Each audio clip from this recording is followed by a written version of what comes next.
आज अल्हम्दुलिल्लाह इस अकबर के अंदर उस शहंशाह को हम देख रहे हैं जो यहाँ पर एक अलग तरह की दौलत लुटाने के लिए आप लोगों के बीच में आए, और वो दौलत है तालीम की। ये हमारे लिए बहुत ही फख्र की बात है, बहुत खुशी की बात है कि हैदराबाद में 11 स्कूल्स चलाने के बाद, अगर हैदराबाद के बाद महाराष्ट्र में पहला स्कूल जो खोला जा रहा है वो आपके और हमारे अपने शहर औरंगाबाद के अंदर खोला जा रहा है, और वो इसलिए कि अल्हम्दुलिल्लाह ये आप लोगों की मोहब्बत है चौधरी साहब का शुक्रिया कि जिसने अकबर साहब को इस जिले से एक खासदार का तोहफा उन्हें नसीब किया था। अकबर साहब, आप हमें स्कूल दे रहे हैं, इंशाअल्लाह आने वाले 2 महीनों के बाद एक बहुत बड़ा तोहफा औरंगाबाद की आवाम आपको मजलिस के तौर पे ऊपर देगी। हमारे पास वो लफ्ज नहीं है, वो अल्फाज नहीं है कि हम अकबर साहब का किस तरह से शुक्रिया अदा करें।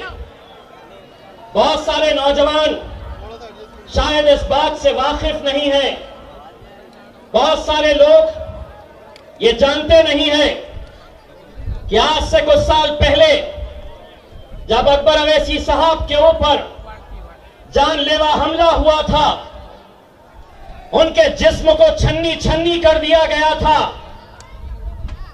छुरे से, तलवारों से, बंदूक की गोलियां उनके ऊपर चलाई गई थी। क्या आप यकीन कर सकते हैं कि जो अकबर अवैसी साहब आपके सामने बैठे हुए हैं, आज भी उनके अंदर, उनके जिस्म के अंदर आज भी बंदूक की एक गोली अभी भी अटकी हुई है, आज भी है। जिस वक्त उनके ऊपर यह हमला हुआ था, दुनिया कहती थी कि अकबर अवैसी साहब का जिंदा बचना मुश्किल है, छन्नी हो चुका था उनका जिस्म। लेकिन जब अकबर अवैसी साहब बाहर आए तो एक पैगाम लेकर आए कि मारने वाले से बड़ा बचाने वाला होता है।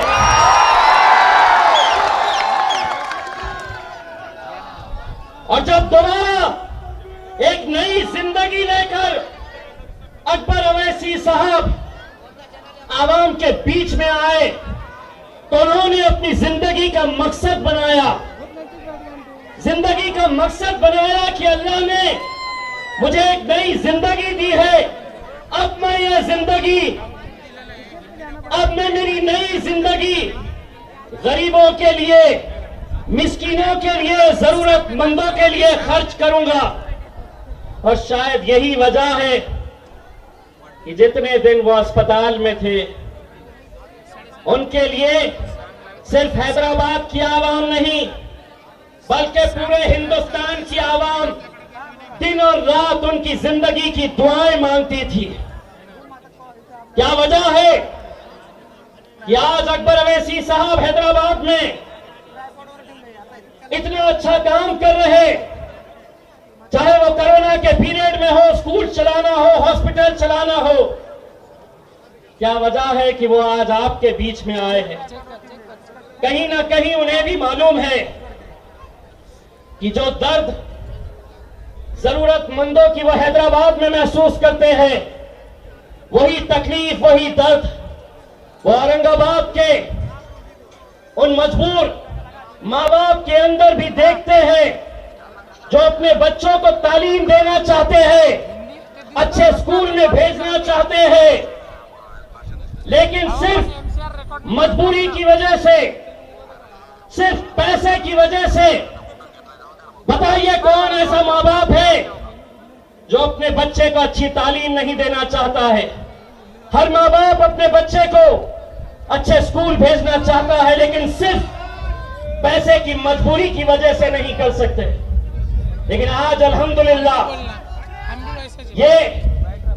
ये मैदान इस बात की गवाही देगा कि आज से कुछ साल के बाद इसी सरजमीन से इंशाअल्लाह हमारे जो बच्चे यहां से तालीम हासिल करेंगे वो इंशाअल्लाह यहां से डॉक्टर बनकर, इंजीनियर बनकर, आईएएस बनकर, आईपीएस बनकर,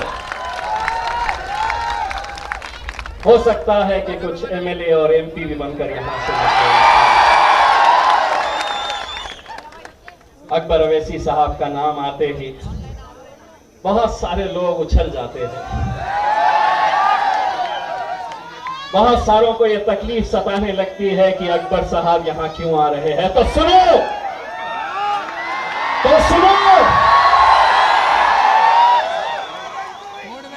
सबसे ज्यादा फैन है अकबर अवैसी साहब उसके काम का सिर्फ भाषण नहीं देते, अकबर अवैसी साहब गरीबों के राशन के बारे में भी सोचते हैं,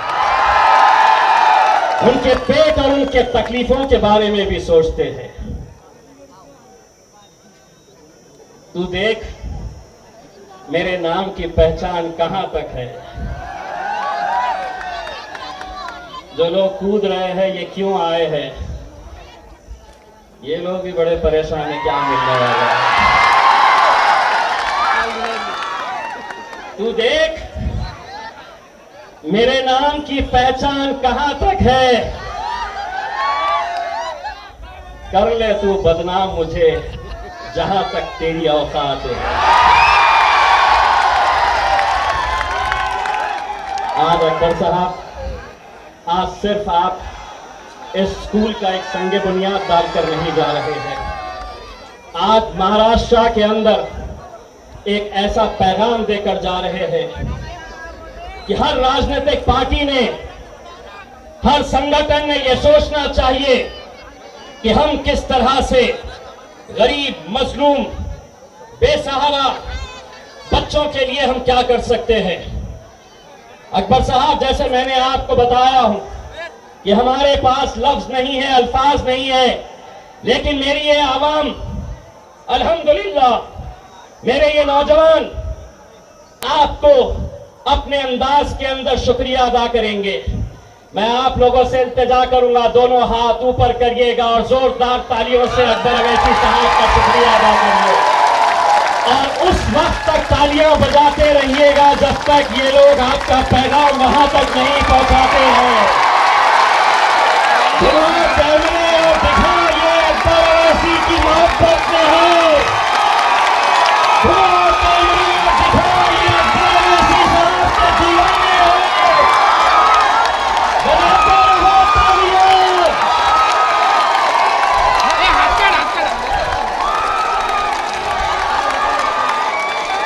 बहुत बहुत शुक्रिया।